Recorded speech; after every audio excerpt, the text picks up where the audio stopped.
Welcome and Happy New Year. We are starting 2023, and I hope that this new year will find you with comfort, strength, joy, and happiness. I'm Debbie, and thank you for spending some time with me.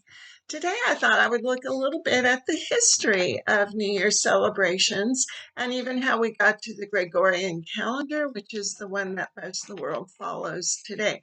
So, a little brief history about things. There are recordings, ancient recordings of observations of the new year. And many civilizations and cultural groups had their own start of the new year. And so there wasn't necessarily agreement amongst all the ancients of when the new year would begin, but there were observations and acknowledgments that a new year was beginning. For the Jews, there are several references in the Old Testament or in the Torah of when God established a new year, to the point that there can be two or three different types of New Years in the Jewish Torah. This year, in 2023, the Jewish New Year's observation of Rosh Hashanah will be observed September 15th through 17th. But the first mentions of when a new year would be were recorded by Moses. And one is in Exodus 12:1, and another Leviticus 23:23 to 25, in which it describes that this was a time for atonement, forgiveness, and how one should observe the new year. Some of the earliest recordings of the celebrations for a new year date back about 4,000 years to Babylon, which was a part of the Mesopotamia civilization and cultural group. They began their new year and their observations with the vernal equinox. And so they established their new year and celebrations with that. But we see many celebrations ongoing, reflecting the cultural group's history and previous participation in traditions and activities.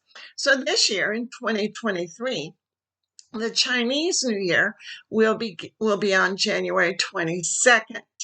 And they base their New Year's, the start of their New Year, on the lunisolar and solar calendars, Chinese calendars. The Islamic New Year, or Muharram, in 2023 will be July 18th and 19th, starting in the evening of the 18th and the full observation on the 19th. So even though most countries at this point have adopted the Gregorian calendar, people still observe their traditional New Year's in their traditional ways. So when we think about the celebrations of New Year's Eve, welcoming in the new year, there is quite a rich and deep history of the observation of New Year's. So how do we get to January 1st now in the Gregorian calendar?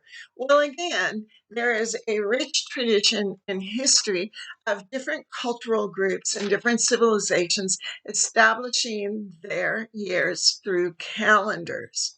So even though the ancients observed and honored days, months, or the equivalent of days and months and years, the first calendars were actually produced during the Bronze Age, excuse me. And the Sumerians, again in Mesopotamia, were the ones recognized of having established the first calendars. However, there were many calendars in many civilizations. The Maya in what is now Central America had established their calendar. My mom loved the Maya calendar. And so while I was growing up, we had this cement Maya calendar that I was outside in the yard. But oh, my mom loved that. So I grew up observing, not that we observed it as like, oh, this is this day or that month, but just looking at and appreciating the Maya calendar. Now, the calendar that gets us to where we are today, the Gregorian calendar, actually has its roots in the Roman calendar. And so many cultural groups, even many civilizations, would adapt their calendar over the year because they just had a hard time exactly tracking when the year began and how many days should be in the year, to the point that was once winter would now be spring or even summer. And so through history, we see many attempts to reform and adapt the calendar to better reflect what was happening. Many of the ancient civilizations based their year on the lunar year, but then we see a gradual change to observing the solar year for the basis of the calendars. The Roman calendar, it is credited to Romulus, who was one of the twins who founded Rome, with the creation of the Roman calendar. But they had 10 months, and the new year began in March. But there would be many changes over the years, and that early Roman calendar was based on a lunar year or the lunar cycles. In order to reform and better reflect the actual seasons and days, there were attempts to integrate the Greek calendar into the observance of the Roman calendar. And then we get to Julius Caesar and the establishment of the Julian calendar.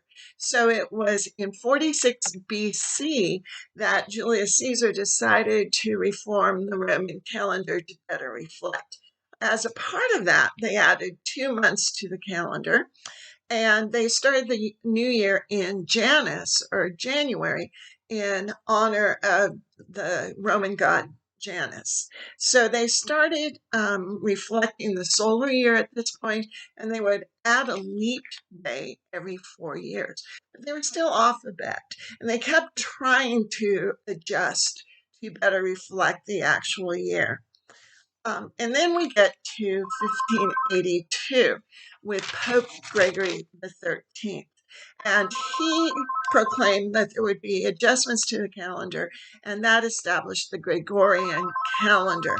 And with that, they observed that the calendar year would be 365 and a quarter days. And so that brought in the leap year, and they made the adjustments to all the months. All the months would have 30 or 31 days, with the exception of February, which of course is where we add the leap year. So many adjustments and times. So that's how we got to today, which is January 1st, the observance of the new year, and the fact that most people will recognize the start of the new year on January 1st, even though various cultural groups still recognize their historical start of the new year with their New Year celebrations. So just starting the year with just a bit of history. And again, I wish many blessings and much happiness for you in this new year of 2023. Thank you so much for spending some time with me.